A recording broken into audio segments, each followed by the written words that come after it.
Bonjour ou bonsoir, selon l'heure à laquelle vous nous regardez. Je suis votre chroniqueur audio et animateur de podcast à l'ODJ Média. Je suis chargé de vous lire aujourd'hui, avec une fidélité totale et absolue, la chronique de la rédaction de l'ODJ. Nous abordons un sujet qui agite le débat public. L'externalisation de l'expertise étatique. Est-il légitime pour un ministère de s'allier à un cabinet privé pour réformer nos lois?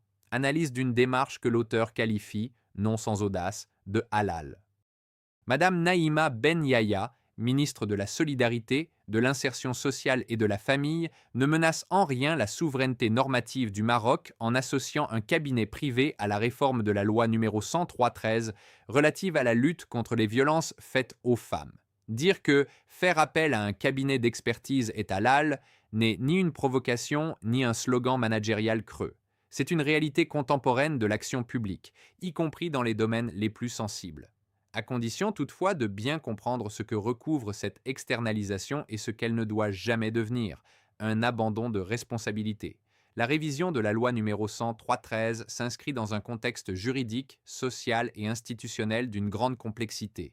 Elle mobilise le droit pénal, les politiques publiques de protection sociale, les engagements internationaux du Maroc, mais aussi des dimensions culturelles et sociétales profondément ancrées. Dans un tel cadre, recourir à une expertise externe n'a rien d'illégitime en soi. Bien au contraire.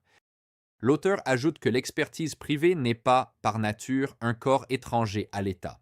Elle est devenue, partout dans le monde, un outil d'appui à la décision publique, permettant d'introduire du recul, de la comparaison internationale, de la méthode et parfois une capacité de synthèse que l'administration, sous contrainte de temps et de charges, ne peut toujours mobiliser seule. Faire appel à un cabinet, ce n'est pas déléguer la souveraineté normative, c'est renforcer la capacité de l'État à produire une norme plus robuste. Dans le cas de la loi 103/13, les fondations existent déjà. Le Parlement a conduit des travaux d'évaluation, le Conseil national des droits de l'homme a rendu des avis structurants, les ministères concernés disposent de diagnostics précis et la société civile a formulé de nombreuses propositions. L'intervention d'un cabinet d'expertise ne part donc pas d'une page blanche. Elle s'inscrit dans un écosystème institutionnel riche qu'elle est censée organiser, articuler et mettre en cohérence. L'auteur affirme que c'est précisément là que réside la légitimité de l'expertise externe, dans sa capacité à transformer une accumulation de données, d'avis et de recommandations en une architecture juridique lisible et opérationnelle. Le rôle du cabinet n'est pas de trancher politiquement, ni d'imposer une vision idéologique, mais d'aider à structurer un texte techniquement solide, juridiquement cohérent et conforme aux standards internationaux, tout en respectant les spécificités nationales. L'argument selon lequel l'administration disposerait déjà de compétences internes, notamment à travers la direction de la femme, est recevable mais incomplet. Disposer d'expertise ne signifie pas refuser tout appui extérieur. Au contraire, une administration forte est celle qui sait s'ouvrir, confronter ses analyses et intégrer des regards complémentaires sans perdre la maîtrise du processus. L'externalisation devient problématique uniquement lorsqu'elle remplace l'État. Lorsqu'elle l'assiste, elle est pleinement légitime.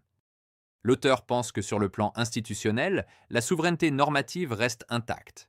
Le projet de réforme demeure sous l'autorité du gouvernement, soumis au débat parlementaire, amendable par les représentants de la nation et contrôlé par les mécanismes constitutionnels. Aucun cabinet, aussi compétent soit-il, ne vote la loi, ne l'applique ni n'en assume la responsabilité politique. La chaîne démocratique n'est donc pas rompue. Refuser par principe l'expertise externe au nom d'une vision rigide du rôle de l'État reviendrait à idéaliser une administration autosuffisante qui n'existe plus. Les réformes complexes exigent aujourd'hui des compétences hybrides, juridiques, sociologiques, comparatives, évaluatives. Les cabinets spécialisés, lorsqu'ils sont correctement encadrés, peuvent jouer ce rôle sans empiéter sur le champ régalien. L'auteur conclut en expliquant qu'au fond, la vraie question n'est pas de savoir si faire appel à un cabinet est halal ou haram. Elle est de savoir comment cet appel est organisé, piloté et contrôlé. Transparence du mandat, clarté des objectifs, implication constante des institutions publiques et restitution des travaux dans un cadre démocratique sont les véritables critères de légitimité. Dans ces conditions, oui, faire appel à un cabinet d'expertise est halal. Non pas parce que l'État se défausse, mais parce qu'il choisit de s'outiller. Non pas parce qu'il renonce à sa souveraineté, mais parce qu'ils cherchent à l'exercer de manière plus efficace, plus informée et plus cohérente. Dans un chantier aussi sensible que la révision de la loi 103-13, cette approche pragmatique peut être un levier, à condition qu'elle reste au service de l'intérêt général et sous le contrôle des institutions. C'est sur cette Bonsoir, chers réflexion sur auditeurs la et chers modernisation de auditeurs de l'État notre que Zébradio s'achève R notre de lecture d'aujourd'hui. Saint-Denis. Je tenais à vous remercier personnellement pour votre fidélité et pour l'attention que vous portez à nos analyses. En tant que votre hôte, j'ai mis un point d'honneur à respecter scrupuleusement l'intégrité et la lettre des propos de l'auteur, afin de vous transmettre sa vision sans aucun filtre.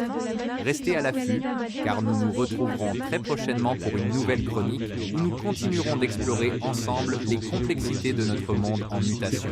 D'ici là, cultivez votre esprit critique et restez connectés sur les plateformes de l'ODJ Média. Prenez soin de vous et à très vite.